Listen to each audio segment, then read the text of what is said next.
Good. Oh, yep, we're good. Good afternoon, ladies and gentlemen. It is Thursday. Where am I at here? Thursday, January the 23rd, 2025. It's another technicalalpha podcast. Glad you could join us today on this freaking cold. Stop the cold. But don't if it means that I have to shovel. If I have to choose, keep it cold. But, maybe a little warmer. Few degrees. Could spare some degrees. I'll take a couple.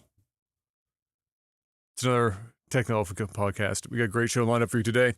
A short show, I will just preemptively assume, based on how our tech support goes, because ain't nothing happened this week except for the Xbox Developer Direct that I just finished watching because it just landed mere moments before the podcast began. Well, it started around an hour ago now at this point, more or less. And I just finished catching up and watching that. So that's pretty much it. Like, there's some small little smattering of shit, but in general, that's the biggest thing that happened this week. No other fancy. Nobody's picked the Nintendo Switch 2 video apart to further discover some fucking reflected pixel in Mario's go-kart visor to be able to determine some secret bullshit. No, nothing. It's just another slow week. But before we get started, Mr. Black, most important question of the week. How was your week? What the fuck did you just put in your mouth? This straight looked like dust, bro. No, it was a couple pieces of rice that I had left. Okay, I was like, why does it look like he's picking up desk dust off his? No. That's funny. Week. I mean, the week was. It was a birthday yesterday. Oh, that's right. Yeah, it was my birthday yesterday. So yeah, I'm turning 38 yesterday. Getting old, man. How does 38 feel compared to 37? The same, bro. It's the same. It's the same. It was super low key. I only streamed for 6 hours, and then I pretty much just chilled out. I didn't even have cake. My stomach was a little fucky over the last few days. It's good now, but so yeah, I'll probably have a little bit of cake tonight. What kind of cake? It's ice cream cake. Oh, right. You're a big ice cream cake guy. That's true. Yeah, that's true. That's my Dairy, jam, the DQ special? The DQ special. Bro, that shit's fire. I'm not going to lie. It is fire. I can't eat much of it, but I'm going to have a little slice tonight. There's no doubt about that. What? There's a lot going on there. What part of the DQ ice cream cake is your favorite? Or how do you eat it? Because, everyone has their own attack angle on how you get through it. I eat it from the inside out. So we're starting with the thicker chocolate, chocolatey parts in the middle. The fudge, and then into the little bits of cookie, almost like they have in there. You know what I mean? Yeah. And then go to the to the sort of, I don't want to call it icing. It's more so just the ice cream. You know what? I really don't even, because there is ice cream, right? But then there's this last. Well, there's the icing they draw with, but before that, there's this. Yes. I actually don't know. I know. Yes. What is that? Does science have a name for it? Because I'm not sure that because it's not. It can't be ice cream because they don't get the texture of ice cream. Yeah. Whatever it is, anyway, it's delicious. It's delicious. I eat the whole damn thing. So, yeah, that was my yesterday. It was super low key. Didn't go out. Didn't do anything. Kayla made a roast beef, which I didn't even eat. I just had some now because my stomach was just a mess the last few days. So I was kind of brutal on your birthday. Yeah, it is what it is. But yeah, overall the week was kind of lackluster just because I wasn't feeling all that hot. Yeah. So, but I can't really complain because my stomach has been pretty fucking good, over the last, month and a half. So, to have a few bad days, that's not the end of the world. So it's true. Outside of that, I didn't do fuck all, really. That's just it. That's been my week. What did you get from your boy, though? I got because he's old enough now that he might be handing you things. Well, yeah, so it was because it was yesterday, and it's a school day too, right? And Kayla was working as well, so they come busting in at 7:00 in the morning. And, Kai's like, Dad, it's time to open your gift. I'm like, right now? He's like, yeah. So he comes in and he gives me the bag. So this is like just like a regular gift bag, and there's something inside it. And Kayla says start with the card. So Kai made the card, right? And he's starting to learn how to write sentences and stuff now. Hell yeah. So he's like he's writing sentences, and he's got all this cute shit in there. And then he's like, yeah, I made the card, but Mommy bought the pants, and I didn't even look in the bag yet, right? And Kayla's like, what? Why did you? He was like, well, I didn't tell him what kind of pants they are. I just said they're pants. I'm like, yeah, you're right, Kyle. Yeah, you're right. So yeah, it was just. That's fantastic. He was excited. That's fantastic. And it was funny awesome. because like for like several days, like I could hear him. I could hear him on the monitor. Like when he goes to bed, we still use a monitor because he's still pretty far away from our room. So like if something's going on, we just wouldn't hear him unless he came out. So on the monitor, and I remember I came up from the office a few nights ago. This must have been when they just got the gift. And I could hear him on the monitor talking to Kayla, and he's like, don't tell Dad that we hid his gift under my bed. We can't let him know what it is. Like it's a secret, right? And here he is, like just outing out in the moment, says what it is before I even open up the gift. So yeah, my man got all the way to the goal line and fumbled. He got so close. He got there. That's it. But. So close. That's awesome. So, yeah, that's awesome. But did the pants fit? I didn't even try them on yet. Yeah, I didn't try them on yet. Yeah. Soon, TM. My week was I didn't have a birthday, but it was about as eventful. I really didn't do too much other than just been playing a lot of. I don't know why I'm doing it to myself. I'm just playing a lot of Marvel Rivals. It's definitely torture. Yeah, it honest to God. When obviously when the game first comes out, and I don't mean this from the perspective of like the honeymoon phase that you individually experience, but when the game first came out, the people that were first playing the game was, they were a certain type of gamer. They probably played similar games before or whatever. And so a lot of people, even at lower levels that I was playing with, there wasn't a lot of toxicity. And the general level of knowing what the fuck you were supposed to be doing was actually relatively high, because this is not like a brand new game, right? If you played Overwatch or something, you know what the fuck is going on. And they didn't make it particularly difficult to figure out if there was any nuance. So it was fine. Like even it was okay. It was still a bit of a grind on the ladder, but it wasn't too bad. But like as the game has picked up immense popularity, there are more and more people, more and more Fortnite kiddies.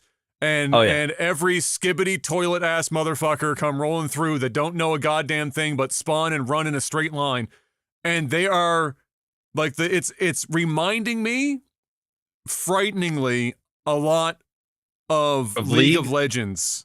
Yeah, like of course. Same demographic, man. It's pretty much the same demographic. I have it installed. I'll play with you one of these nights. Yeah, we should definitely fucking play some I'll jump Rivals. on and play a little bit because I haven't played it yet. But I tuned into your stream on my birthday for like 10 minutes, and the first thing that I hear out your mouth is like, "Stop fucking moving! I'm trying to fucking heal."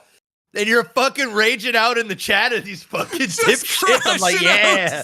Oh, you were crashing out hard, bro. It's the first thing. I'm like, I watch a set of ads, and as soon as the ads are up, what the fuck? What? Stop fucking moving.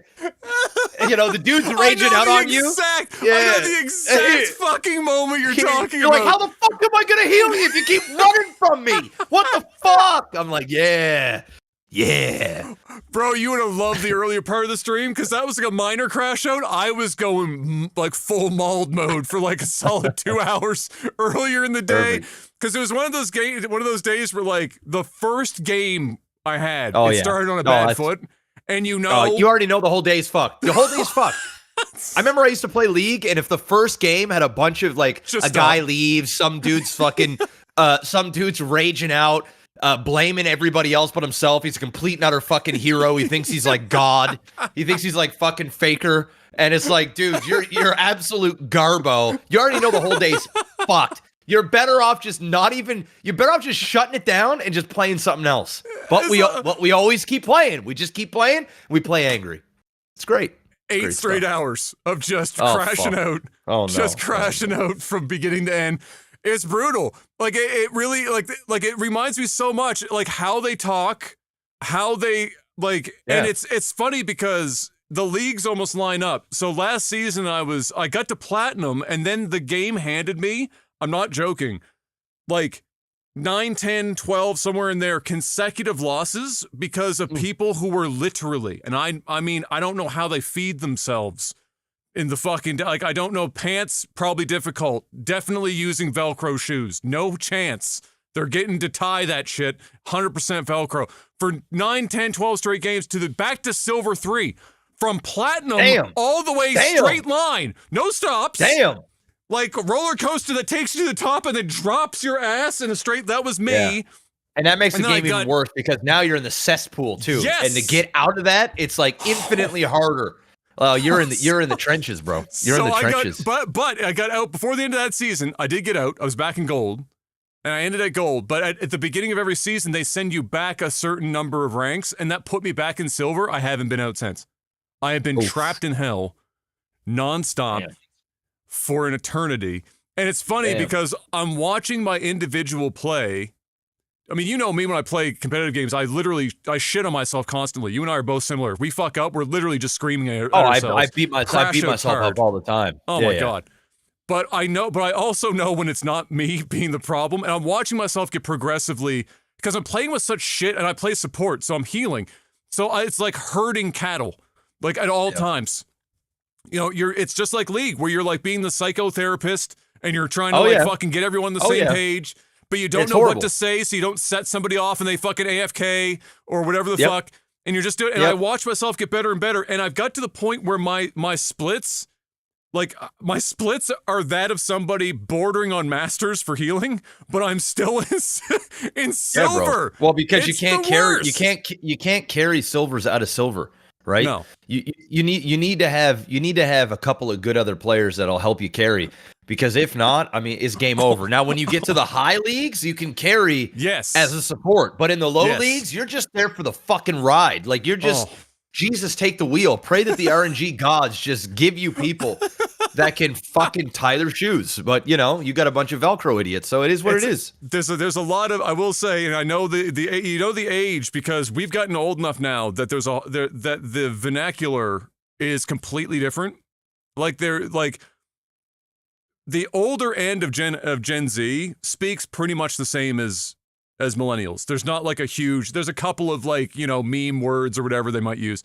But like the middle and younger on the Gen Z scale they're literally fucking like, I want to crash out just watching them type.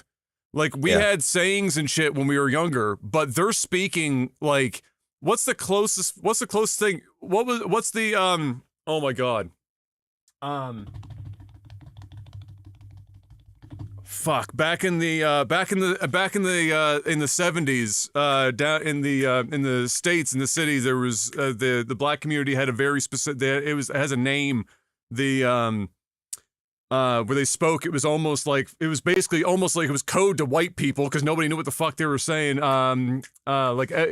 not really Ebonics. I thought there was Ebonics was like is it? Yeah. Okay. So it's I don't know, and I'm black, so it's basically that, but the whole goddamn generation speaking a different fucking. Yeah, no, I don't. Fuck, I don't know how you do it, bro. 8 hours of that shit would have me crashing the fuck out. I'll cuss everybody out. Think that's jive, not just like Ebonics, but jive specifically. Yeah, jive, okay. Like, I know. You know what I mean. Yeah. Okay. Yes. Yeah. It's basically that, but way less cool than jive was. And you just sound like a fucking asshole. Like nobody fucking wants to listen to that shit. I don't know if it's real, but I want to believe it is. There's a video of somebody apparently who had taken just an audio recording because the phone was down on the desk at school of a teacher just losing their minds over the kids just skibbity toilet doing fucking shit. No, bro, I'd say skibbity the fuck out my class. Fuck right off. Fuck all you guys. Anyway, Shit. Yeah. Anyway, sounds like you had a week. Anyway, that was it. It is what it is. It's just I just subjected myself to the torture, but it's something to do for now. I've been doing other stuff offline, but nothing particularly fancy. Yeah, I'll jump on with you one of these nights. Yeah, I'll jump on with you. Yeah, We'll 100%. play. 100%. Fuck it. We'll give her a go. We'll get you in there. There's a lot, there's I'm trying to think of who you'd probably like to play. You'd probably gravitate. I mean, I like ADC type characters, so something that I can almost guaranteed you'd play Punisher first because you typically gravitate. You played Soldier 76 in Overwatch, so the immediate would be Punisher.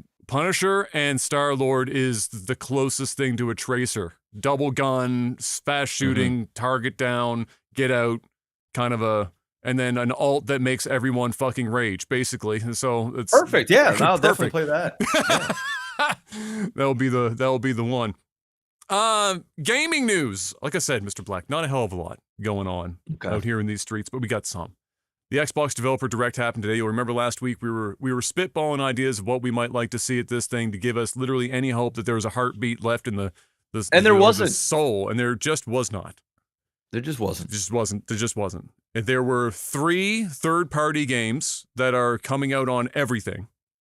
That the most notable thing is that they are coming out on Game Pass day 1, but they are also on like fucking every platform anyway. So it's kind of like none of these are. One was exclusive. That's the South of Midnight, which you may have seen some before. And that, in fairness, South of Midnight looks really good. It's just an incredibly niche game that is not about to sell, 10 million copies. And so it's not really something that's going to carry from a exclusives perspective. If anything, South of Midnight is the one that I would have like to see third party because I would like to see them continue to be able to make those games. Maybe Xbox is footing the bill so that they're not going to like freak out if they don't sell quite enough copies. But definitely a game that I think would be, and it probably will, and if we're going to be honest with ourselves, be on everything eventually, like most Xbox stuff is now. But nevertheless, there were 4 games at this bad boy. Woo! First one, Ninja Gaiden 4. Looks fire. It's Ninja Gaiden. Ninja Gaiden ain't not been anything but fire for its entire existence. This one also looks fire. Thumbs up. Cool. It's more Ninja Gaiden stuff. It's in Unreal Engine 5, which means it will run like shit but look like amazing fucking whatever for the most part. Probably blurry, but nevertheless, it will look good. And then we got a surprise drop for Ninja Gaiden 2 Black, which is out today. That's available today for everyone to get their hands on. So that's the definitive edition rebuild of Ninja Gaiden 2 with a whole bunch of added content, new playable characters, a whole bunch of other shit in there. Ninja Gaiden 2 is a dope fucking game. And so that's available now. So people can go and get their hands on that while they're waiting for Ninja Gaiden 4, which is presumably, at least according to them, coming out at the end of this year. So there will be the year of the ninja is what they're calling it this year. Now, it'll be real awkward if they have to delay it, but that's okay. We'll wait and see if they can pull that shit off. Then, we saw more South of Midnight, and it looks good. It just looks good. It looks good. Good, solid game. Like, if on the scale of, like, are we talking indie? Are we talking single A, double A, triple A? We don't talk about quadruple A. I would say it looks like an A. That's kind of like where it sits from like a, probably the amount of money invested, the time, the team behind it, looking like an A, and just in general looks really solid, really well thought out. A lot of passionate people working on that game, and I hope it does well. But like I said, it's like the one game on this list that wasn't explicitly out of the gate third party, and it would be the one that you would almost want to be third party to get it on more consoles, but like I said, more than likely it will end up on PlayStation in the future anyway. Beyond that, not much to talk about that one. It just looks solid. In fact, all the games on this list look good. It's just that none of them are really something that's going to make you go out and invest in the Xbox ecosystem unless you're already in it, or like the classic, this is an Xbox, and fucking this is an Xbox, and fucking whatever the fuck is an Xbox. So, they're basically, like we were talking about before, becoming a publisher at this point, third party. Themselves. Then the game that I have been, the one game that I have any real vested interest in that since I've seen it when it was first announced. Claire Obscura Expedition 33 was shown, and this is it's got a fucking ridiculous cast behind it. It's made by a handful of people that are friends or colleagues from out of school together, and the guy that headed it up, huge fan of old school turn-based RPGs, JRPGs specifically, and wanted to do something that was like, all right, well, nobody else seems to be really investing in trying to take this genre and make it modern, and he wanted to do that, and that's what the game more or less is, and it looks fucking fire. It sounds fire. The talent for voice acting and shit is outrageous. Everything, and like I've said before when I've been talking about it, it almost seems too good to be true. I'm scared now because it could come out and just be like a meh, like a 7, and I'll be very upset about a. I'll be very upset about a 7 because there's so much going for it. It's like, Jesus Christ, it's got to be incredible. But I don't know. I'm apprehensive. The modern gaming landscape has definitely fucked my shit up. It's hard to get excited, too excited about things anymore. But I guess I'm not shocked, but it would be cool to see more games making use of the turn-based formula, because not the necessarily, well, to some degree, I suppose, the inventors of the formula have pretty much abandoned that shit at this point. The modern Final Fantasy remake, Final Fantasy VII remake, is just another run-of-the-mill fucking action combat system. Well, that's because that's just because the genre is kind of, I won't necessarily say it's like it's come and gone, but it's harder to sell than in an action game, because it's still here, it still exists, but the audience and the appetite for it has gone down substantially.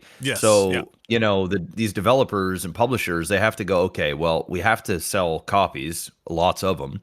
I'm sure people could make really awesome turn-based games, but unfortunately, if they're not huge commercial successes or even just successes, they're just not going to make money them. for it. They're just not going to. Yeah, exactly. So, like, I get it. I'm old school, right? Like, you and I, we both grew up playing JRPGs and those types of games. We are the market. We are the market, right? Yes. I would say JRPGs are probably, I mean, outside of, the obvious RTS, it's probably my favorite genre of video game. Simply because it's what I grew up on. It's nostalgic for me. I like, I like the.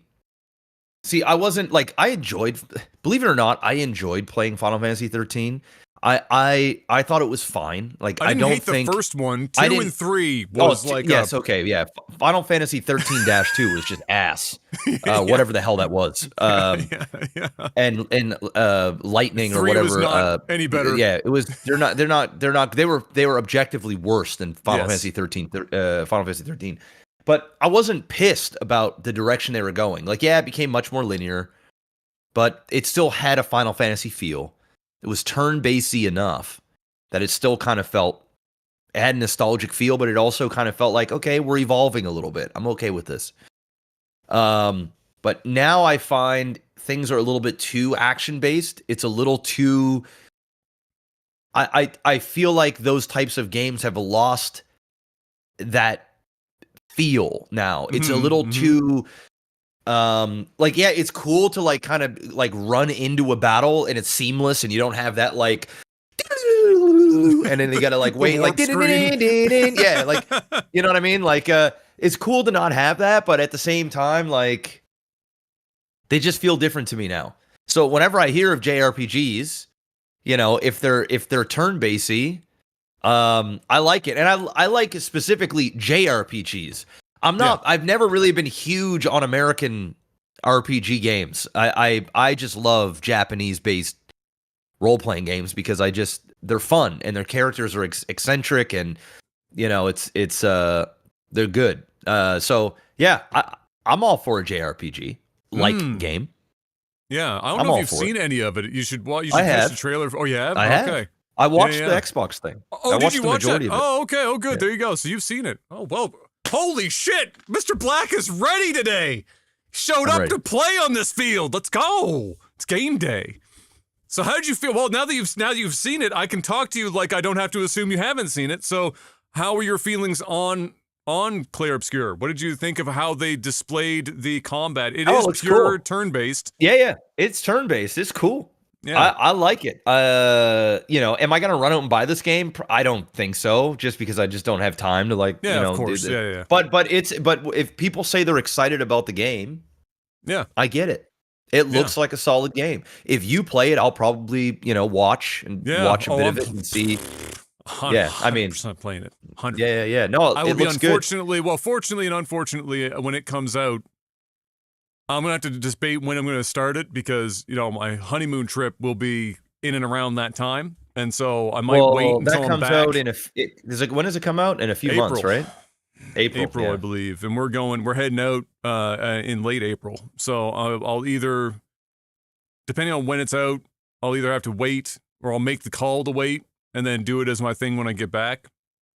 It'll be painful, but I don't want to split. The last thing I want is I don't want to split it up. I don't want to play like fucking, half of it and then go away for a bunch of time, then come back and pick it up again. It's just not. Yeah. I'd rather just. I think the game looks like super pretty. Like it looks like a gorgeous looking game, right? Yeah. And it got a JRPG look and feel to it, which despite is what despite not being a JRPG, like blatantly Japanese. Yeah.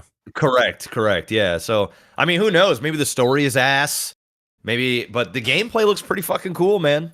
It looks pretty cool. The basis of the story seems pretty fucking like for a JRPG, like as a foundation, it did strike me as pretty dope. Like the idea that this like obelisk ass thing just fucking shows up one day, and then once per year, what they call her the paintress or the painter shows up and puts another number on this obelisk, and everyone at that age and older, or at that age, just disappear. They just fucking die. They're gone.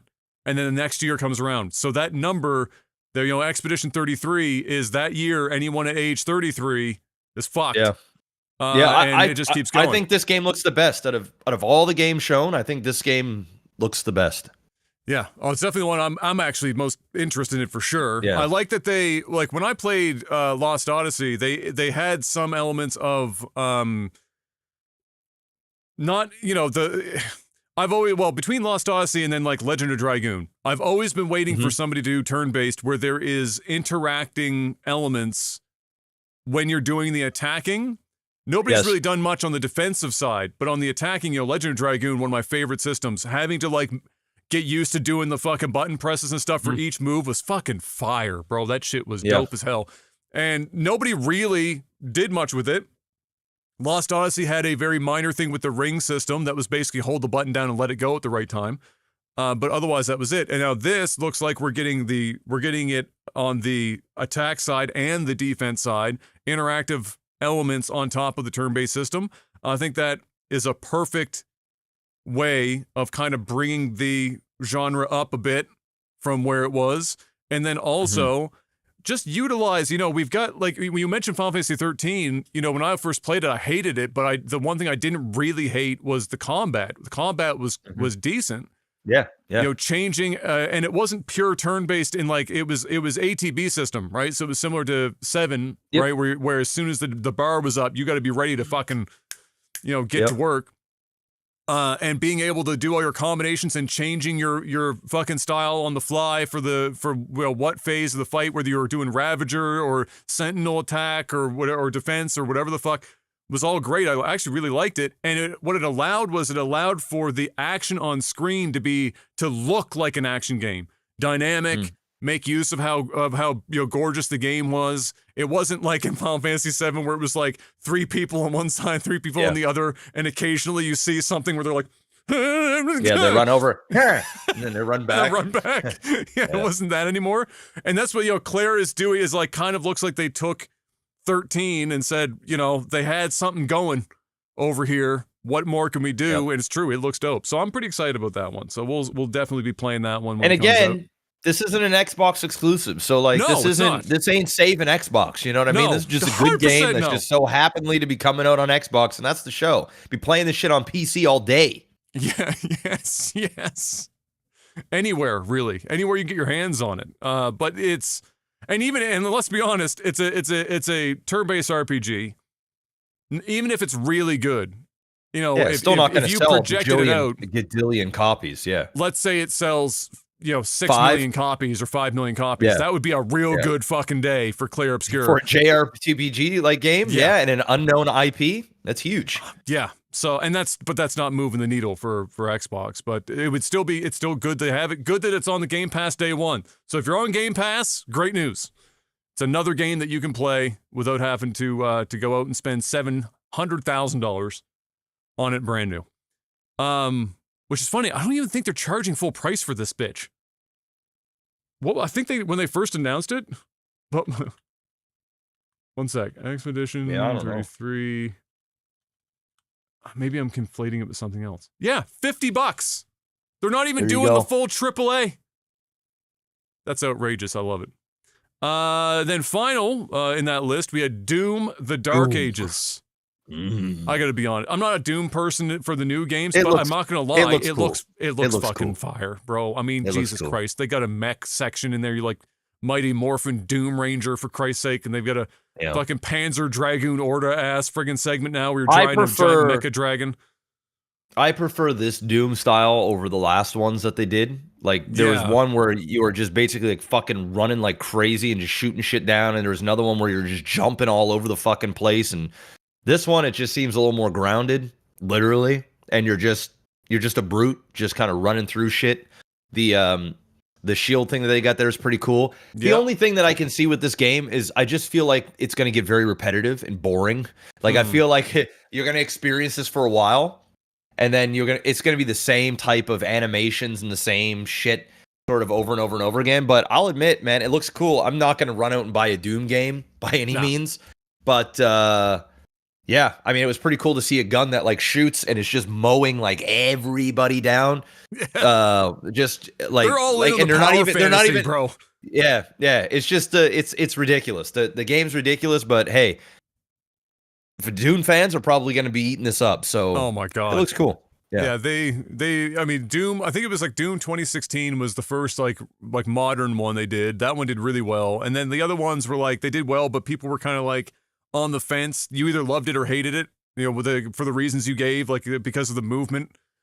Some people were like, yeah, fuck yeah, I'm going like fucking Sonic the Hedgehog through this bitch, fucking like sprinting like crazy. And then the other one was like fucking parkour Doom. And I think this one you're still going fast in this. Don't get it wrong. Yeah. It feels more like Doom to me, the boomer. Doom. Yeah. But nevertheless, there you go. And Doom, that was Dark it. Ages. That was the show. That was the nuts. Rip. All of it. Yeah. Mm. 3 third-party games and a niche, but good-looking, but niche title that will probably still only be timed exclusive to the Xbox platform in south of midnight. So, yeah. Yikes. Yeah. I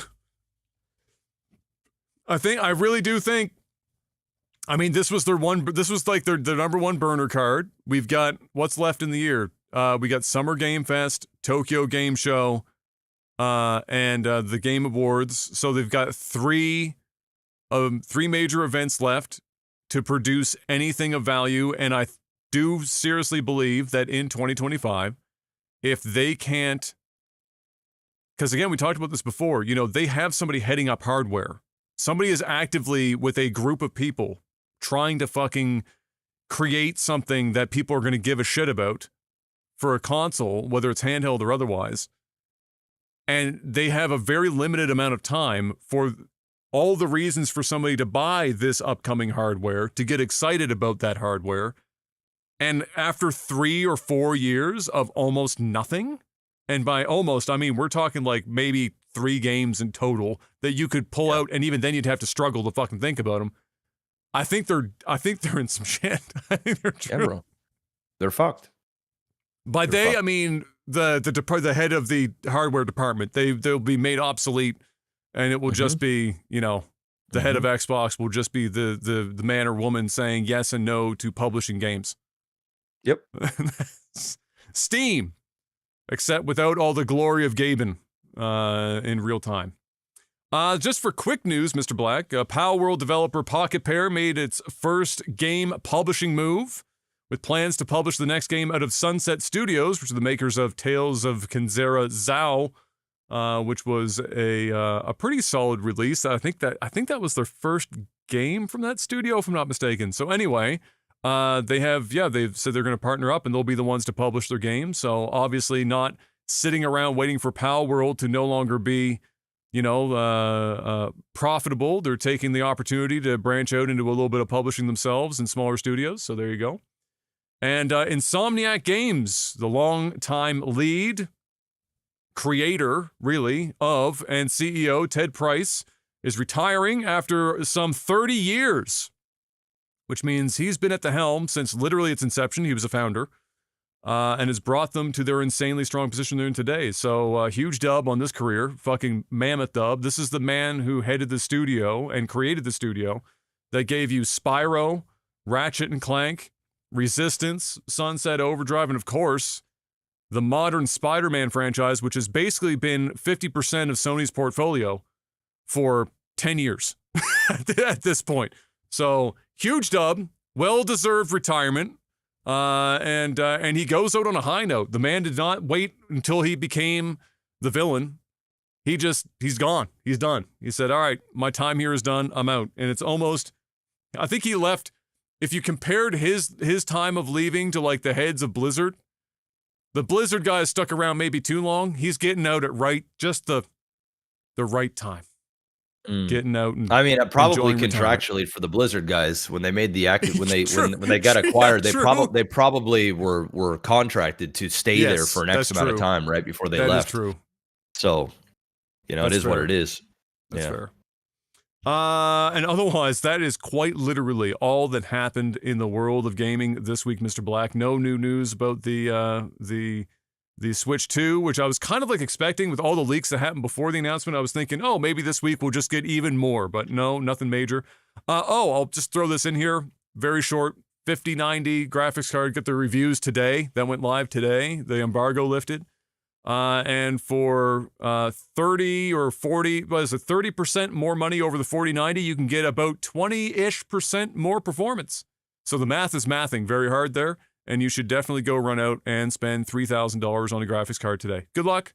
And also, if you really don't, and like if you're like we are here today, in the last few days here in Canuckville, Canada, and it's been minus 12 for 3 consecutive days, if you don't want to pay for heating right out of the wall, great news. This card is 525 watts.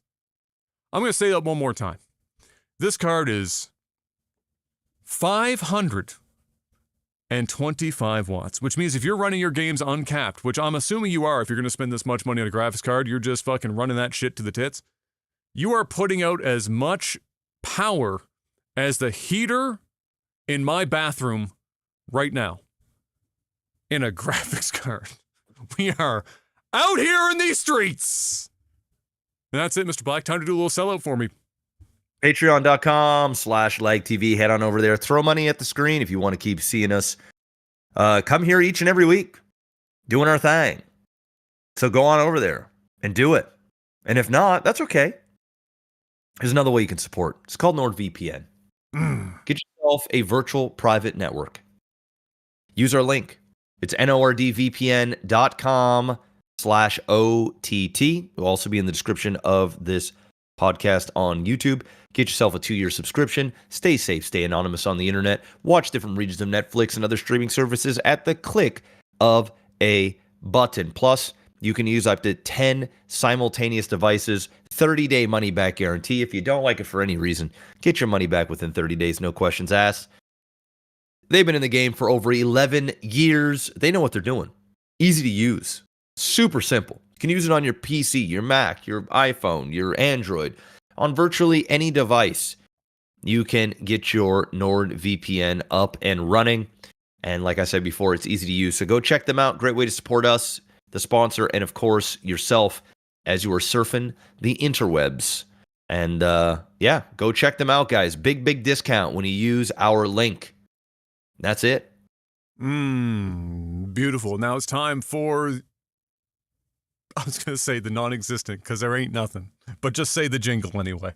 Movies and TV, tech support. Shit! Tech support. Thank you. Yes, tech support. $5, like the $5 Steven just provided over on YouTube right now. Thank you very much, Steven. Appreciate that, brother. Glad you enjoyed the co-op. Apparently, we picked the easiest difficulty, and we didn't know.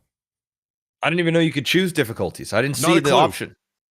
Well, we'll figure it out tonight. I'm reading the comments right now as people are like, clearly they never played any of the campaign or co-op ever before. They're just, it's true, we didn't. That's definitely. I wasn't not lying when I said I've never seen the shit before. I wasn't lying. Yeah, we're just literally going for it. But yeah, nothing happened. Movies and TV, absolutely friggin' dick all. To support outside of the other avenues. And for $5 more each and every month, you get a couple of perks. Chiefly, you are able to ask us questions on a post I put up before the podcast each and every week. It's called Tech Support. You give us the questions, we give you the answers in the time that we have, which coincidentally today is a little more than usual. Let's see what we got. This week, I see Juminator is continuing his question line of asking what StarCraft 2 or Brood War unit we would do for, this is a Protoss unit this time, for various family members and everything. We've moved on to grandparents now. Which Protoss unit do we want as a grandparent, Mr. Black? As a grandparent? Yeah. I'm going a high temp. There's wisdom there. There's wisdom. I'm going to go with a Brood Boar Dragoon because they moved like an elderly person. Yeah. It's a good one. Let's see. Josh asks, I guess this is obviously referring to when both of us were in school still and much younger men. What were your guys' study habits? You had to get ready for an exam, and they gave you a 500-page study book guide. What was your process? Before? The night before. Little looks through, trying to put in little tiny notes in my pocket, write some shit on my hand. You know the drill. That's honestly that. I was the worst for that type of shit, or just sit by the kid that knows all the answers and just look on over.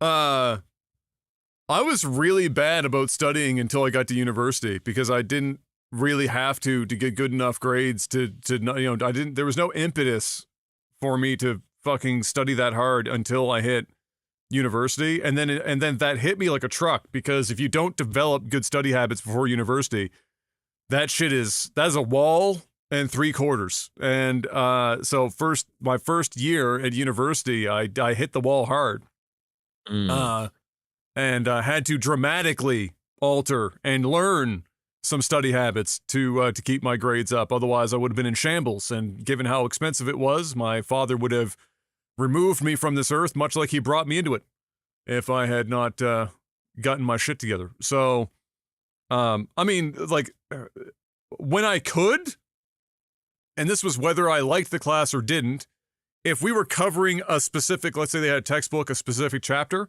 I read the chapter before I went to class, because typically the professor will tell you what you're doing next fucking lecture or whatever, and I would pre-read, just not study it, but literally just like normal pace, not trying to absorb anything, but read it so that my brain had it one time. And then I'd go into class, and then they do the thing where they stand there and they fucking basically read the textbook to you anyway, because they're tenured and they make $200,000 a year. And then I'd leave there, and then I'd do the work that was usually assigned for that. So that's like 2.5 times I've gone over the material at that point. And when I'm doing the work, I'm usually highlighting at that point anything. And then when the test would come up, I'd go back and obviously actually sit down and look at what I've had highlighted, what work we have already done, because typically they test you on what you've already. They're not inventing frequently. They do sometimes because they're assholes, but they're not reinventing the wheel for exams. And that was how I did it. So because for me, like anyone, most people, if you go through something, 3 times, or you read it and you hear it spoken and you write it, those are 3 ways for your brain to fucking lock it in. You remember it easier. And so instead of trying to do all that at once, I was just like, read it before the class, listen to them, make their $200,000 a year, go home, fucking do the material, and then read it over afterwards. But there were some classes where you couldn't really do that because of how the professor taught or something. But generally speaking, that was how I did it. And it did mean that I didn't have to study perhaps as much as some people. Like I didn't, because when you're cramming, you're just like, you're doing weeks worth of shit in like the 11th hour, and which works for some people because they have great short-term memory, so they just fucking cram everything into their minds and then fucking like verbal diarrhea that shit out the next morning, and then they're good.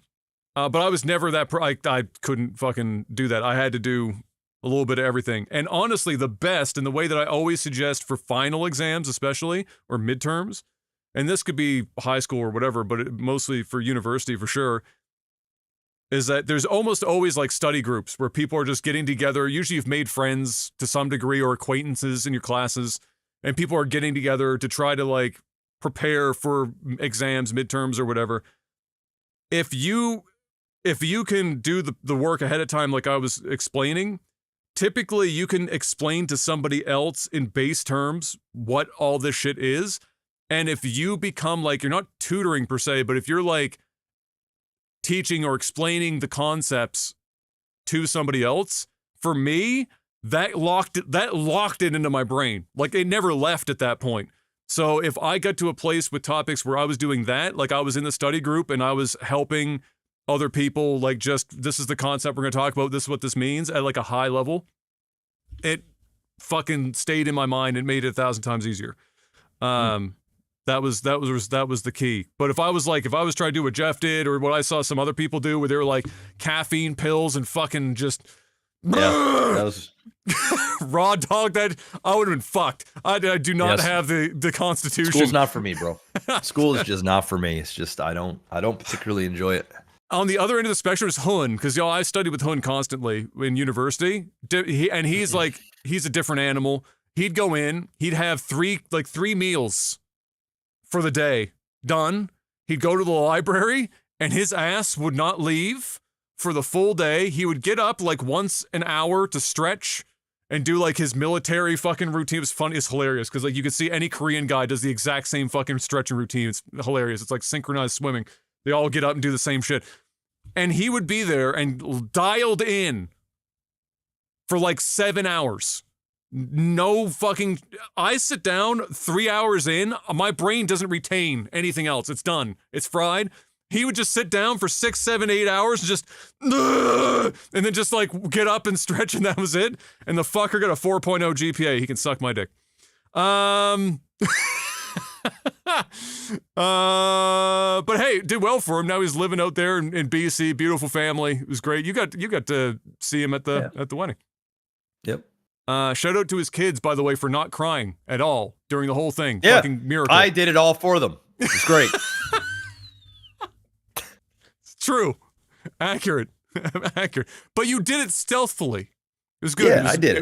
I had glasses on. I wasn't like weeping to the point where you could hear me sob. But it was not a good. Yeah, it is what it is. Hun was probably like, "What the fuck is up with Jeff, man? What the I almost fuck?" wish you did, because just hearing you gently sob in the background would have been fucking hilarious. That would have been so good. Let's see what else we got here. Oh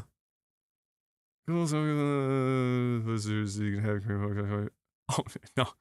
Dr. Samurai said, is there a world where you train Google's notebook language model to use your voices and humor so that you can have it create podcast content for you? No. No. Definitely not. we'll save that one. Well, no, let's just get this out the fucking way. Let's just get, it's coming.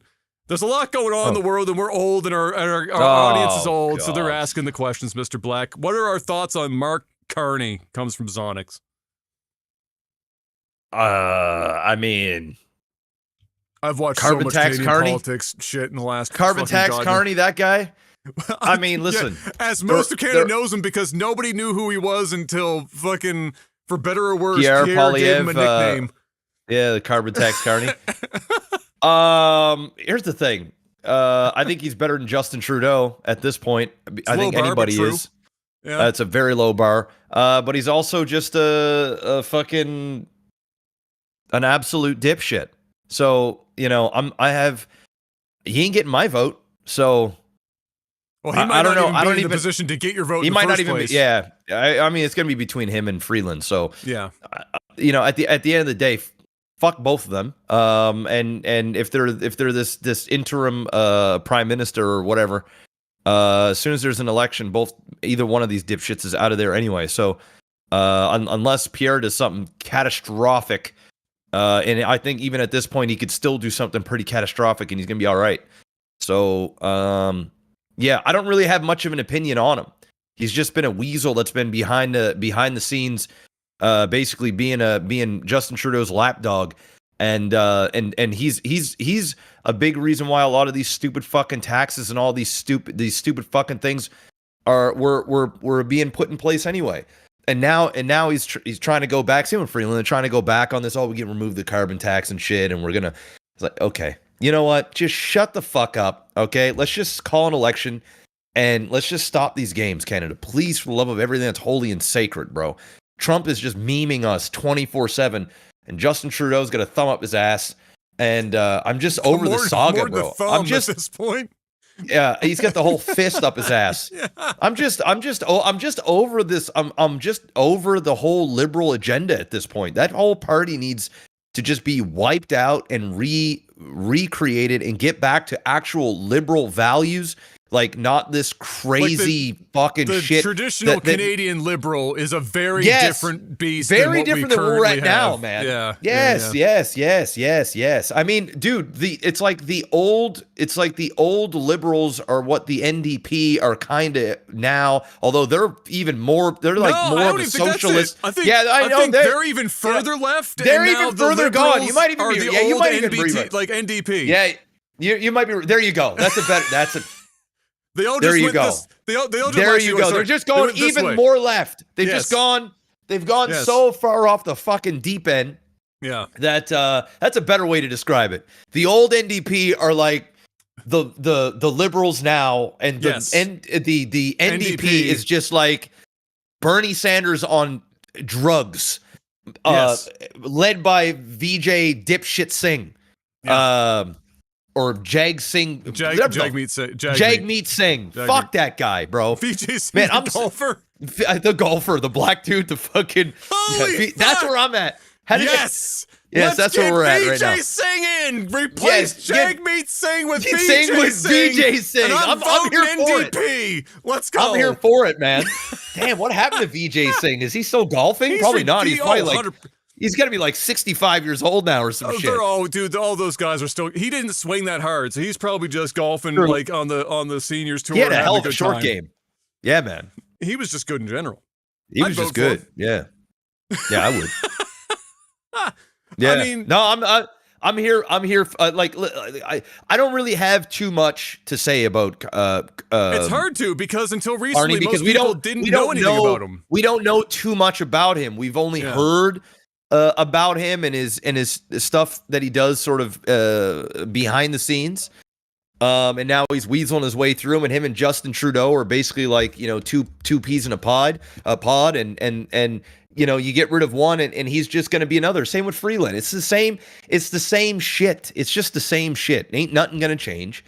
And I just think Canada, and it's not even just because I back the Conservative Party at this point in my life.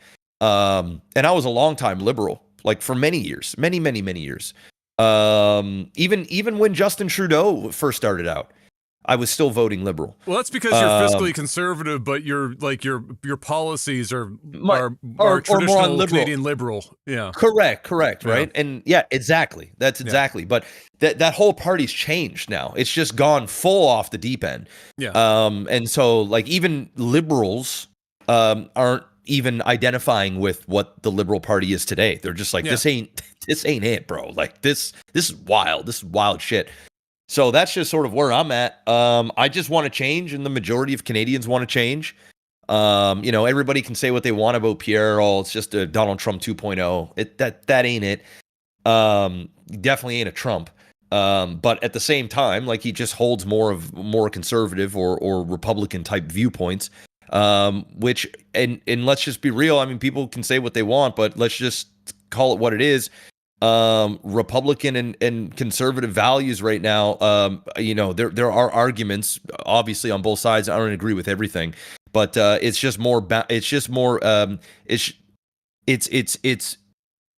more common sense, and just it hasn't. In some ways, they're off the rocker. Right, I'm not sitting here agreeing with everything. There's nobody currently on the rocker. No, all rockers have been abandoned on both sides.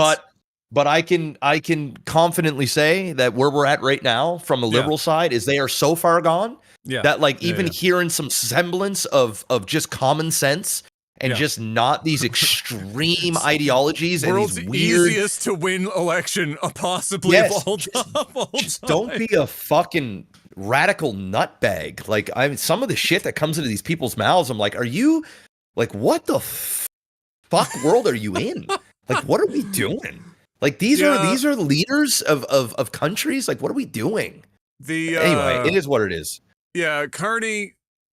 I mean, I've been consuming a lot of everything I can get my hands on, and for all this shit, because this is a very interesting time politically in North America, well, globally, really. Everywhere is experiencing a flip right now because of in very similar ways. Because we've gone too far, Adam. They've pushed it too far, man. It's their own doing. It's their own doing. A lot of it is definitely their own doing, yeah. It's their own doing. They had a good thing going, and they did some great things, and then they said, I don't know what happened. They said, you know what? Let's just see how fucking far we can twist this bitch. And it got to the point where people woke up. Literally, they're like, "What the fuck? What are we doing?" No. So when it comes to Carney specifically, like, what's my opinion on him? My opinion is that if I'm part of the Liberal Party right now, and I'm trying to find a way to not have the party literally dissolve in the next election because we don't have enough votes to even hold party status anymore. Mm-hmm. If I'm trying to accomplish that, then Carney is the only option we really have, because, Carney sat as advisor to Trudeau for a long while. And it was more, his was economic more than anything, because that's his entire background, right? He headed up the bank across the pond. He headed up the bank over here, and did it on both ends during very tumultuous economic times. And by most accounts, people would say that he did a relatively good job on both sides when it comes to what he did in those places. And then he started to look more into just being an advisory role, and now he's taking an opportunity clearly that exists, because there is a clear opportunity here to shift fully into party politics and not be an external force, but be like actually internal workings.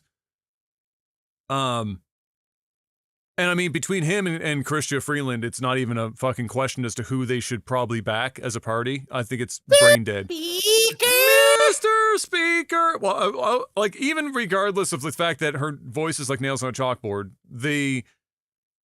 she of the two, she was literally Trudeau's, if we want to talk about right hand, literally right hand woman here. Yes. She was the a finance minister, under the bus.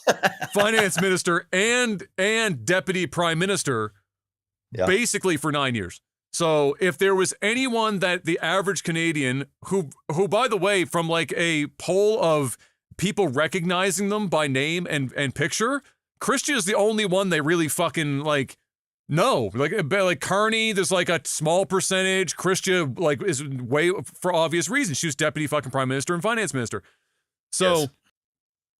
if anything, it will be the biggest challenge will be how in the fuck, even if you were being honest, which is like impossible for anyone to ever take them seriously on this, that Christia was not just going to perpetuate the already existing, liberal policies that are in place, because she was there for 9 years.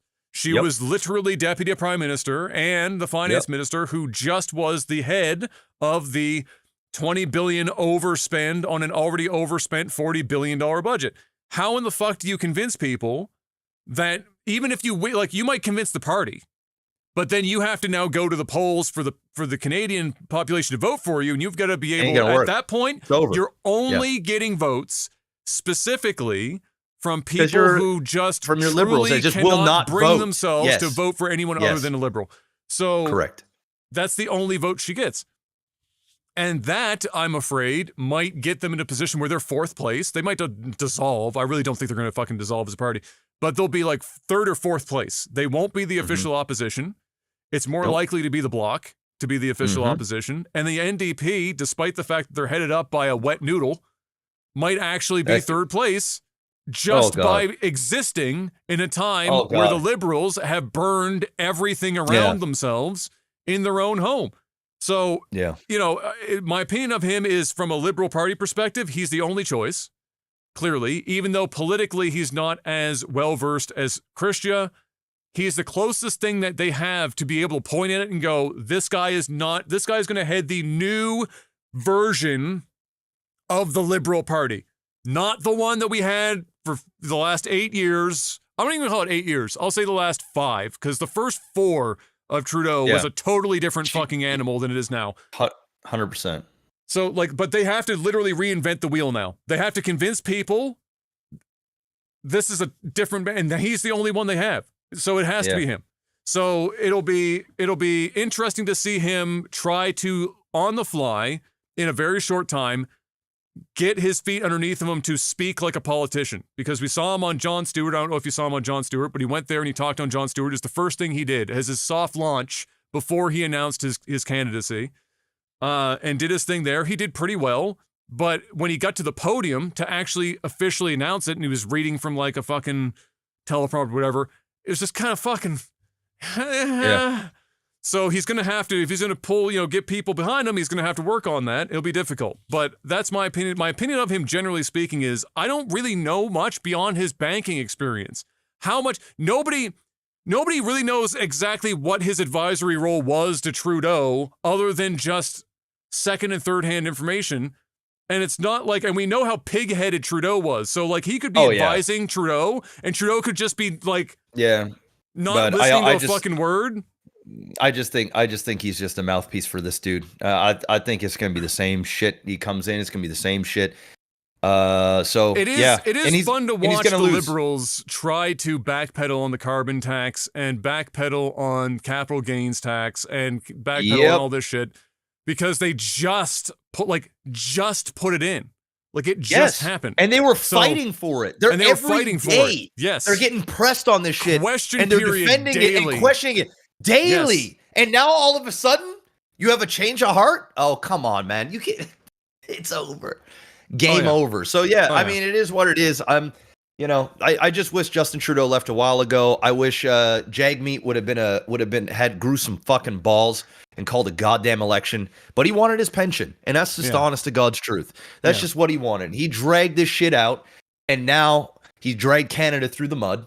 And now we got to fucking wait for this stupid shit, and then we got to have an election on top of that. It's just gross. The whole thing is gross. It is gross, and it's gross on the conservative side too for me right now, because at this point, the reason why Pierre's been pushing so hard to get this election through now and not later is his brand and the party. This is the peak. Like every time there's an election cycle, there's always a peak time for an election to happen for like your maximum amount of traction. Pierre's not stupid. They know this is they're on Everest right now. And the longer this drags on, it's going to go down some. The harder it's going to get for them, and the more work they're going to have to put in to get a majority government, which is clearly what they're shooting for. And so they want to do that. So, but what bothers me is because of that, Pierre is being very guarded with his criticisms of the U.S. right now and what's going on. Pierre is still spending more time just pointing fingers at the current sitting government than he is actually elucidating any fucking, like, what is he going to really truly, like, other than just saying some fucking, like, but I think he's at the point where he doesn't need to do that, right? Because I think it would be, there'd be potential slip-ups, right? Or whatever. I think at this point, when you're so far ahead, right, you just keep slamming down the fact that Canada's shit right now. But is the idea that if he actually did say those things, that he would lose ground? Because if that's the case, then that would kind of point to the fact that we feel like people wouldn't be happy with what he's going to say. No, I don't think that's necessarily it, because you also know the liberals are going to look for anything and everything, right? I mean, think about it. This is like a new. This was all designed. All of this, what Trudeau's done, and everything. This has all been by design. And so, what they're trying to do, in my opinion, is they're trying to get a new look for government on the liberal side. This new hope. Right, they have to, right, and they're trying to dupe Canadians again into thinking that this time it's going to be different. And now suddenly they're starting to admit mistakes and stuff like that. And I just think right now, Pierre is so far ahead in virtually, I mean, in pretty much everywhere. It's not even close. Like it's an absolute domination that he doesn't need to. He doesn't need to say too much more. He just needs to keep doing what he's doing and win an election. I think we already know what he's gonna do once he gets in office. Whether he does it or not, it's a whole nother fucking story. Because politicians are gonna be politicians, right? I mean, even, don't think for a second that Pierre Poilievre becomes our prime minister. That suddenly everything is hunky dory. I think things are gonna hopefully feel different. There hopefully be this new rejuvenated energy. In the way we feel and how we operate, but ultimately, man, it's going to take years for us to get out of this fucking shithole. It's bad. It's really bad. I mean, it's always been this way, but I'm going to have to ask mom and dad, because at this point they've been around long enough to see multiple cycles of this, but there's always like kind of a pendulum swing in politics where there's a moderate time, and then there's an extreme right, and then there's a moderate time where we come back, but then we overcorrect and we go extreme left, and then we hit extreme left, and everyone's like, oh my fucking God, no, and then we're back, but then we overcorrect and we're back. It's like impossible to just fucking like dial it in and hold it in the middle for any period of time.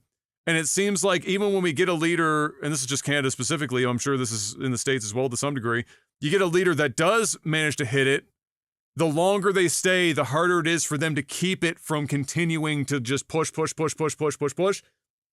until it fucking slides underneath them. Like in our lifetime, Chrétien is a great example of this. He was the closest thing to moderate liberal that we had, and had a set of balls on him at least. And famously, held Canada out of international conflict towards the end, despite the fact that they wanted him to give the okay to go over. And then eventually it slipped out, and then the conservative side eventually, takes over, and now then the conservatives got it. Eventually, Stephen Harper, towards the end of his, started doing crazy shit like locking out the press, didn't want anyone talking, was hiding everything that was previously public about Canadian political affairs, so that they could do whatever they wanted behind closed doors without scrutiny from the Canadian public. And then everyone was like, that's kind of fucked. Liberals. Then Trudeau came in and was like, look at my hair. And it was just like, here we go. Do you know who my dad is? And now we're having the same thing. And now Trudeau, again, first 4 years, most people would say, fine. Yeah, it's fine. Fine. Did fine. Didn't do any of it. Wasn't doing the crazy, wild, fucking Willy Wonka bullshit. Yeah. And then the back like 5, fucking crazy, right up through, I've lost my marriage, narcissistic personality disorder, full display, fucked. Oh, it's bad. Oh, And he's had a rough go. Now we're going, Pierre is not moderate. Pierre is as Canadian right conservative as possibly anyone's ever been, or at least in a very long time. So the pendulum in Canada is not going to go back to moderate. The pendulum in Canada is about to fucking just go all the way to the other side of the fucking aisle, and in a majority government, and it's going to be I'm ready for it. A ride. I'm ready for it. It's a ride. But we might need, you know what though? We need it. We need a hard correction. Just from the standpoint of whoever has to deal with the fucking circus south of the border right now, we might need somebody that speaks the same language, if you know what I mean. Like the conservative fuckery. We need somebody with that vernacular, somebody who's capable of doing that speech. We need somebody that looks out for billionaires to have somebody else that also looks out for billionaires to get it done. You know what I mean? Somebody with soft hands that has definitely given 1 or 2 billionaires a reach around. We need that kind of a.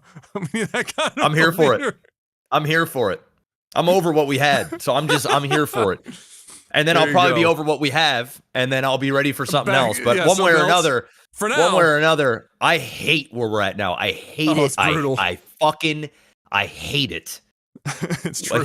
Capital HATE.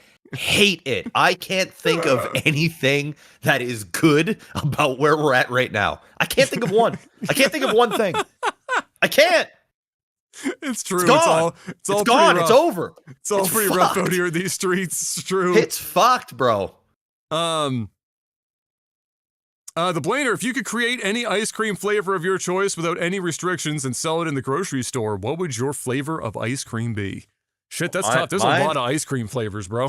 I'm going with orange sherbet. Oh. Kind of like a creamsicle kind of kick, like kind a of creamsicle type, like a creamsicle, like an orange creamsicle type. Are you doing it where in the container it's orange in the ring and then the vanilla middle, it's so white. that you can get just white? Yes. It's like when you put your spoon in that, and I'm not even going with big tubs. I'm going with those small little like Ben and Jerry type shit. $48. Yes. I'm going with those. It's expensive as fuck. All right. High quality, great ingredients. Yes. And it's literally like a creamsicle. On the top, it's hard, and once you break into that bitch, you got that creamsicle type shit on there, and it's layered. So like you got one there, you got like the hard top there, some cream, and then another hard top and some more of that. Orange, white. We're doing like a fucking a lasagna in this motherfucker. You damn right we are. Oh. You damn right we are. That's what I'm making. Damn. I like that idea. Shit, that's good. That's probably honestly that might already exist. It's such a good idea and so straightforward of an idea that it might already exist, and if it does, we might have to try to find some. Fuck. There are so many existing flavors. What the hell? Like, what would I even want that doesn't already exist at this point? I'm going to do something a little Canadian. And this will be divisive because not even all Canadians are big fans of these things. But I want some ice cream, but instead of like cookie dough or something like that, I want Nanaimo bar. Okay. I'm not a big Nanaimo bar guy. My mom's fucks with those bars. I don't want to say I hate them. I just find it an acquired taste, and it's just not really my thing. It's just not my thing. I don't like eating them frequently, and I almost never do. And the problem with the Nanaimo bars is that Nanaimo bar is not like pizza. There, like where you can get bad pizza, but it's still pizza, and you're like, all right, I can fuck with this. It's pizza. A bad Nanaimo bar is fucking goddamn awful, and nobody will eat it. But a really good Nanaimo bar is actually fucking delicious, and I would fucks with a Nanaimo ice cream for sure if it was based on good Nanaimo bar and not the bastardized, cheap fucking version you frequently find in stores that are just absolutely horrible. And the moment you give somebody that as their first Nanaimo bar, they never go back. You can't convince them to try another Nanaimo bar. You can't, you fucked up. Like, you bought some Sobe shit? No. No. You've missed the opportunity. No, nobody wants that. David asks, Jeff, have you ever evicted a tenant? Did you end up getting any money out of that? He said, I have a tenant in Ontario that hasn't yet paid for January. Gave him an N4 form. He was required to pay for the month's rent within 14 calendar days. That time has since passed. This will likely lead to a court date, and I'm wondering what to expect. Well, it's provincially might be a bit different, but it might have some similarities. It's a little different in each province. Fortunately, I've never had to formally go through the entire eviction process. I have sent them forms only one time. So once I did that, what I typically do when you feel like you're dealing with basically like I don't know how else to say this, but when you feel like you're dealing with somebody that is an absolute fucking, trying to find the right word to use here. I'm not going to say a piece of shit or something along those lines, because people struggle and people go through things in certain times in their life and stuff like that. I've been evicted when I was young. So I have no room to really fully judge people on that level, because I don't know what they're going through. But when you realize that these aren't serious people that you can rely on, like they're just liars and they're just there's no working with them. Like, I think you're doing. So what I typically do is say, for example, as soon as somebody's 3 days late in rent, I reach out, because sometimes rent will come out on like 2 days before a payday. And not everybody, is as, fiscally as responsible. Exactly. Right. So not everybody has like rent ready to go before they get paid, before rent is due. So like, I understand that. So typically if that happens, I usually give out a notice, not even a formal notice, but I'll message and say, hey, just want to reach out to ask about rent. Especially if it's somebody that normally isn't late, and sometimes they just totally forget. Like, I had one of those right around Christmas time. There's so much holiday shit going on, people just slip their mind, right? And they're like, oh shit, and they send it immediately. But typically, if I have somebody that is known to be late frequently, number one, I charge them late fees. So no matter what, like, you're getting a late fee. If you're late, and it isn't like a couple of days, and you're now beyond the 3 day period, I want the late rent, because if you don't do that, they oftentimes will continue to be late, knowing that there's no consequence in being late. So you really, first and foremost, have to just expect that. So when you reach out to them, be like, hey, I expect there's going to be a late charge as well, because at the end of the day, as a landlord, we still have to pay the bills. So, like, if the rent doesn't come in, the banks don't give a fuck. Like, well, you better have reserves. You have to pay this. I'm not in the business of fucking paying for somebody to live. That ain't it. So typically, what I'll do is I'll reach out and I'll say, hey, now, if I know that usually they come with excuses, right? Oh, my pet is sick. I had a big vet bill, or I've been off work or whatever, or I have a biggest one always is like car issues, right? Well, my car did this, I need that. But yet, you'll see them on a trip somewhere, or it's just what people do. Okay. If that's the case, I basically say, all right, when can you have the rent? I don't ever say, hey, I want the rent by X. They're already late. Yeah. They're already late. So what I like to do is I ask them, and I do it nicely. I'm not like aggressive about it. But like, okay, I understand, stuff happens, but I have bills to pay as well. Is when can I expect the money? Like, when can I expect the rent? And they'll usually tell you it, and I say, okay, I will follow up with you the day of or the day before. I typically like to do it the day before, just to keep them honest and be like, hey, am I expecting rent tomorrow? And then once they give me that date, if they do not give me rent on that date, number one, the bridge is burned. So now we're moving forward. There ain't no more of this like, oh yeah, no, it's okay if it's a week or 2 weeks or 3 weeks late, or God forbid a month. plus, that ship has sailed. Once you lie, if you can't tell me the date, if you tell me, oh, I'm going to be good in 10 days and it's still not there, not even a portion, that's it. Bridges burned. Now, when you're 3 days late, I'm giving you a notice and I want you out, right? So once that doesn't happen, then the first time, I always give people the grace the first time. First time it happens, now I'm sending out the notice of eviction. Typically, when that gets sent out, I have a conversation. So I like to deliver it in person. Like I don't mail the shit. I want to make sure they get it. They see me. Hey, unfortunately, this ain't working out. Here's your eviction notice. But I'll tell you what, if you can get me this rent money by this date, now I'm saying the date. By this date, I'll remove this eviction notice and we're good. Typically, they're not. So when they don't make that date, then I go above that and I say, okay, listen, if you can leave straight up by this date, right? I won't go to court. I won't fight this in court. I won't come after you for the back rent. I'm going to keep your damage deposit, and then we're going to be square. We're gone, but you have to be out by this date. Typically, the 2 times that I've gone that far, they were out. They would just leave because now they understand, like, okay, I'm a month behind. So say if their rent's $1,500, they know that that's $1,500 that they no longer have to pay, and they will lose in court, and it will, but as landlords, we lose in court because it's time consuming.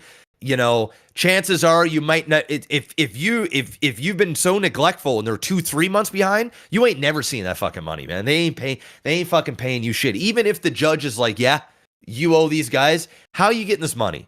These guys are thousands of dollars behind in rent. So I try and make it so that I give them an out to save money. I keep their damage deposit. So say if their damage deposit is $700, they owe me $1,500. I'm only out the difference. And now I can get somebody else in and they're gone. That typically works, but I've never had to go through the court system and deal with a tenant on that level. I've gotten close, but never had to. Knock on wood. Thank God. I don't know what the full process is in Ontario, so I wouldn't be much of an assistance there. But if I was in your position, just understand that going through the courts and everything is just a long process. But I also understand if you're in Ontario, maybe the rent is significantly more expensive than here. Maybe you're renting out a $4,000 house, maybe a $5,000 house. I don't know. I don't know. So maybe it might be worth it for you to go through that. But honestly, dude, if you can cut your losses and say, hey, I'll get you, if you just leave, let bygones be bygones. I'll keep your damage deposit. But you got to go by this date and they'll leave, dude, just get rid of them because this is just a headache. You just don't, it's not worth your time. It's just not worth your time. So there's the little things you're going to do. One way or another, you're going to take a loss, but you know what, man, in the game of real estate, if you're buying real estate right, especially if you held the property for a while, these things are in your contingency plan. These things aren't going to hopefully make or break you to lose a month's rent or whatever. This shouldn't kill you, right? It sucks. But you should be all right if you're buying correctly. If you're so in over your head and just 1 month's rent is going to sink you, I'm not saying that's your case, then you probably shouldn't even be. You should probably sell and not be in the real estate game anyway, because what happens if you get a really bad tenant and they drag the shit out? And trust me, some of these tenants, they know the law really well and they will drag this bitch out. If you can just get them the fuck out, you get them the fuck out. You can't go there and just change their locks. Can't go there and just take the door off. You can't go there and call the sheriff and tell them to get them to go out. You have to go through the process, man. And this process could take 6 months, a year, and you're out. And as soon as a tenant just like fucking hates you, bro, they ain't paying you nothing. You can't, if you're paying their power or their water, you can't even cut that shit off by law. Like, you have zero rights. So get them out. Like, even if you got to say, hey, if it's a real bad tenant, be like, hey, I'll even pay for the mover. I'll pay for the mover. Just get out. This ain't working. Do what you got to do. Cut your losses. It's tough too. Like, I know, I don't know if I can't remember what the, like, there's a number of years. I think is it 5 years here?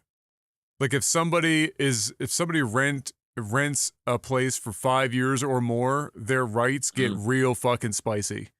Because it's considered, I can't remember what the term they give that, but there's a term for it here, and their rights as a tenant now almost equal that of an owner of a fucking property, and it gets real fucking weird. It gets tougher. It definitely gets tougher. The other thing that you can do as well is the last thing is look at their lease, see when their lease is up. I hope that you got like fixed term leases where you can give 3 months notice that like, hey, we're not going to renew. You have to get out. If that's the case and it's coming up, also make sure you give them your notice. Even if they end up paying rent and you feel like this tenant is going to they're going to do this shit again, and then they've caused like stress in your life, just give them the notice. Even if they've paid you, say, hey, that's it.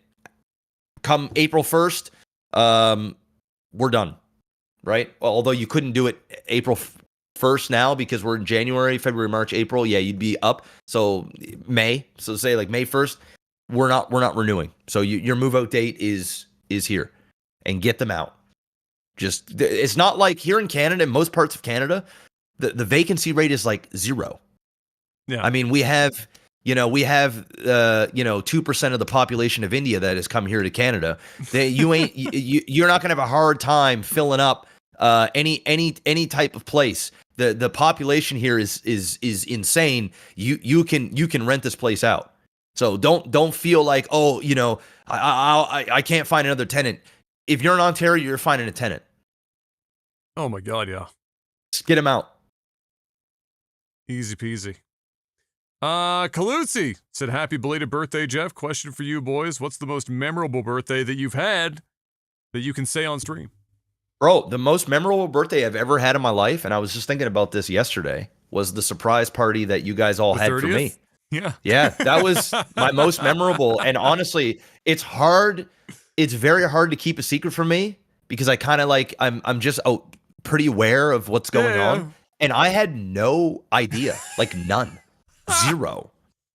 So yeah, for like, that was a big one. There was a lot of people there for that too. There was a lot of people there, man. That was really, and it was one of those things that made me feel like, it made me feel good that like all these people are here for me. And it was just a really good night.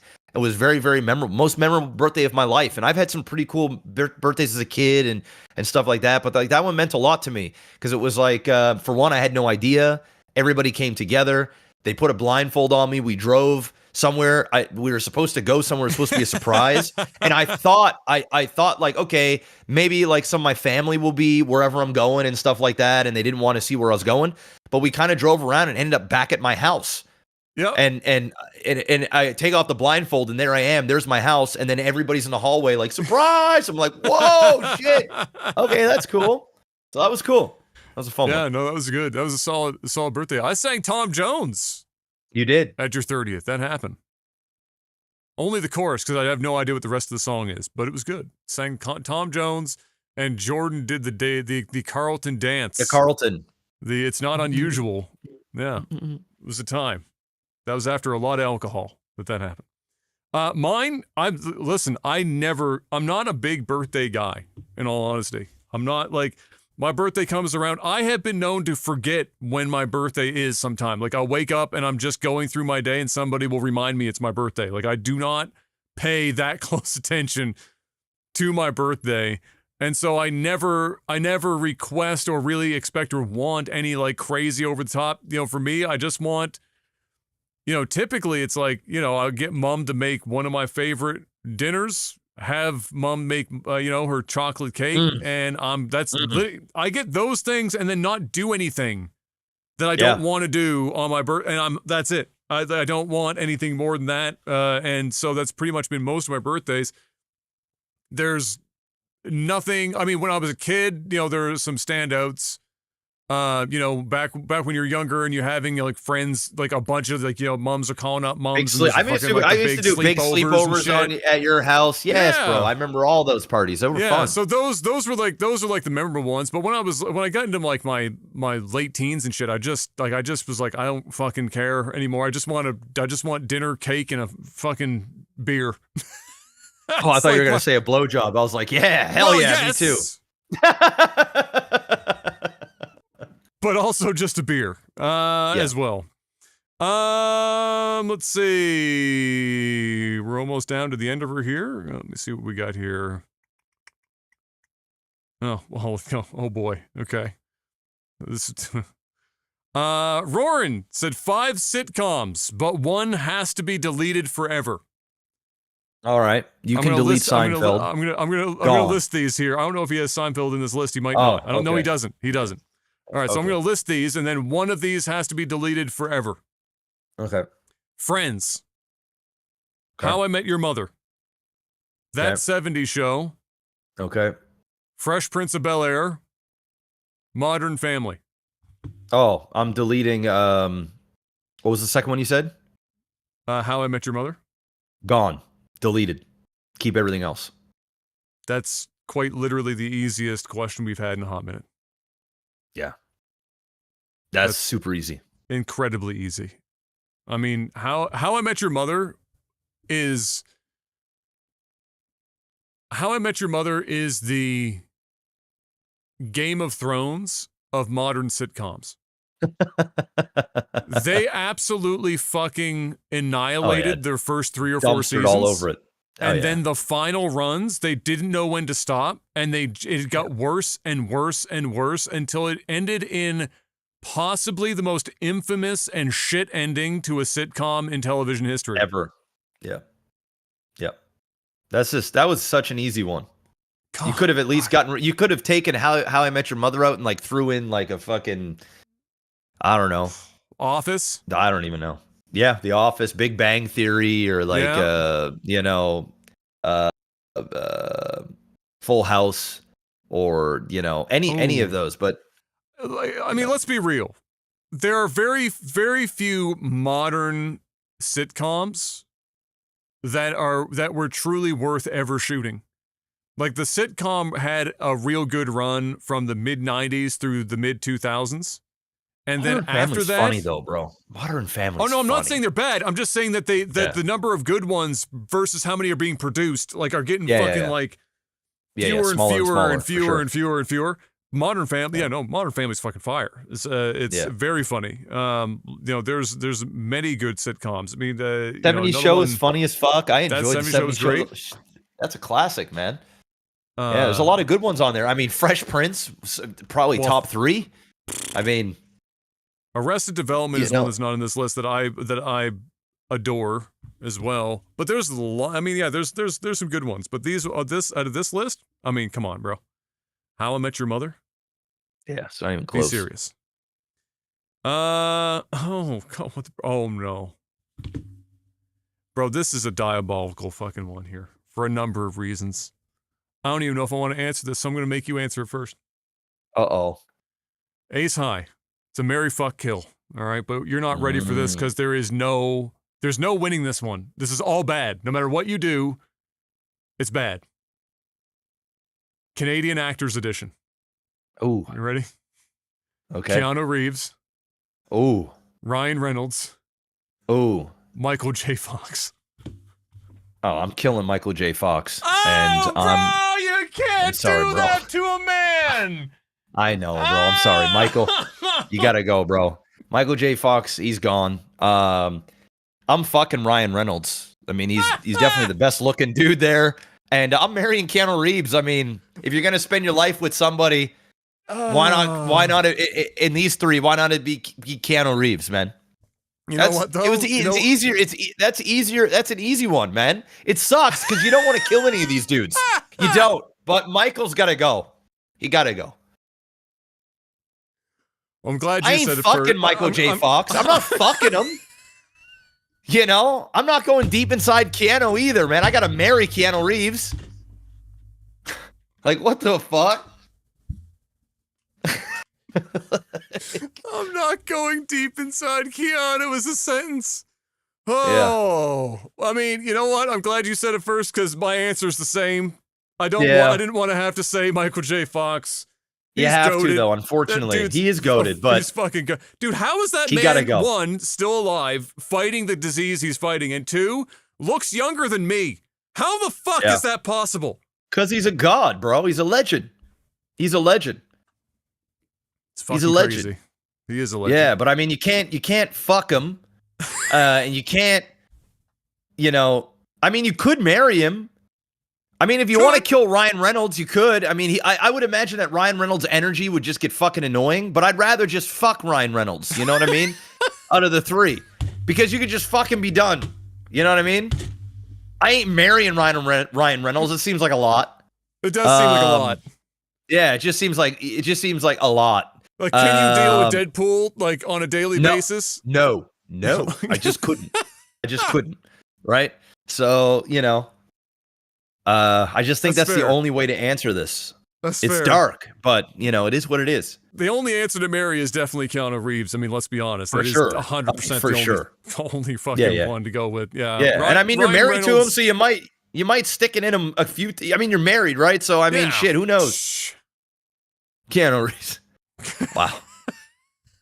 You couldn't give us a marry, fuck, kill on, like, 3 female ones? You know what I'm saying? Like... You had to go Michael J. Fox. You're a fucking. That's evil. You're lucky you pay us. He knew exactly what he was doing when he put Michael J. Fox. That's out of left field too. Like who the fuck is sitting down thinking of Canadian actors have been like Keanu Reeves, Ryan Reynolds? Oh yeah, Michael J. Fox. Couldn't have been like Ryan Gosling. Yeah. Seriously. Like damn, Ryan Gosling. I mean, right, dude, you put Ryan Gosling in there. I'm killing fucking Ryan. I'm killing Ryan Reynolds, man. I'm fucking Ryan Gosling, and I'm marrying the shit out of Keanu Reeves. Like that's just it. I'm sorry. You know what though? I gotta be honest. It gets real hazy between marrying Ryan Gosling and Keanu Reeves. That shit's pretty close for me. That shit. Marrying Ryan Reynolds and Keanu? No. Ryan Gosling and Keanu. That gets Ryan. Real close. No. You throw Gosling in, that shit gets closer. Yeah, but Gosling's gonna cheat on you. Oh, what do you really? You know what I'm saying? You think I don't know. I mean, a guy looks good. He's a good-looking dude, man. He's got a. Keanu seems like the type of guy. He marries you. He's in it. True. He's in it. You ain't got to worry about that, man. He's killing. He ain't got crazy spending habits. He makes tons of fucking money. He still rides the bus. True. That's very true. Right, I'm marrying Keanu every day of the week. It's very true. It's very true. I agree. And on that note, it's time to go cast some StarCraft, Mr. Black. That's all we got for you guys this week on another technicalalpha podcast. Thank you for stopping by. Hopefully you enjoyed yourself. Once again, patreon.com/LikeTV if you want to hear more about Jeff going balls deep inside of Keanu Reeves and or Ryan Gosling. That was That's okay. I'm confident. Ryan Gosling can get it. Yes. We'll see you guys next week. Until then, have a good one out there. Stay safe. Peace. Peace.